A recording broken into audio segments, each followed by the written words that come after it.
Breaking news చూస్తున్నా మనం పరస్పర రాళ్ల దాడితో నివురుగొప్పిన నిప్పులా మారిన తాడిపత్రి ప్రస్తుతం పోలీసుల వలయంలో ఉంది. శాంతి భద్రతలు పూర్తి అదుపులో ఉన్నాయని పోలీసులు అంటున్నారు. నాయకుల ఇళ్ల వద్దకు వెళ్లే ప్రాంతాల్లో పోలీసుల బందోబస్తు ఏర్పాట్లు చేశారు. బయట ప్రాంతాల వారు ఊరిలోకి రాకుండా ఆంక్షలు విధించారు అధికారులు.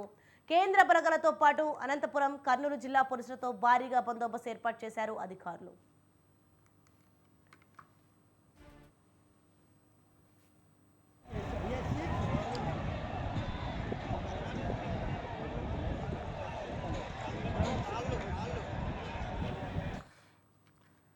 జేసీ ప్రభాకర్ రెడ్డి, కేతిరెడ్డి, పెద్దారెడ్డిని తాడిపత్రి నుంచి బయటకు పంపించి వేశారు. దాడులకు పాల్పడిన వారిని గుర్తించే పనిలో ఉన్నారు పోలీసులు. తాడిపత్రిని యుద్ధ భూమిగా మార్చారు కొందరు. తాడిపత్రిలోని చింతల రాయనిపాలెంలో వైసీపీ ఏజెంట్లు దాడికి దిగారు.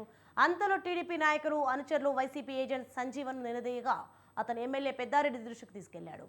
దాంతో సదరు ఎమ్మెల్యే ఆవేశంతో ఊగిపోయి నా వర్గీయునే ప్రశ్నిస్తారా అంటూ తన అనుచరులతో టీడీపీ నాయకుడు ఇంటి వద్దకు వెళ్లి రాళ్ల దాడికి దిగారు.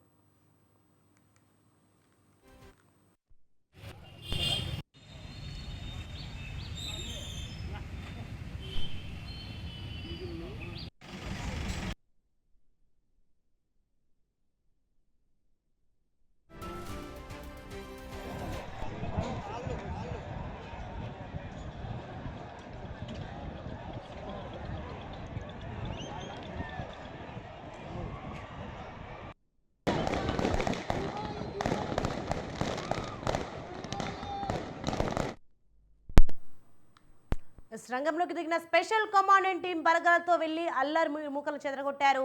వైసీపీ మూకల దాడిలో పట్టణ సీఐ మురళీకృష్ణ, కొందరు పోలీసుల అధికారులకు తీవ్ర గాయాలయ్యాయి. 2 కానిస్టేబుల్ అందులో గాయపడ్డారు. ఈ విషయం తెలియగానే మున్సిపల్ చైర్మన్ జేసీ ప్రభాకర్ రెడ్డి టీడీపీ నాయకుడు సూర్యముని ఇంటి వద్దనే వచ్చి పరామర్శించారు. ఆ తర్వాత టీడీపీ వర్గీయులు రాస్తారోకో చేయగా అనంతరం అక్కడి నుంచి ప్రభుత్వ జూనియర్ కళాశాల మైదానంలోకి చేరుకున్నారు.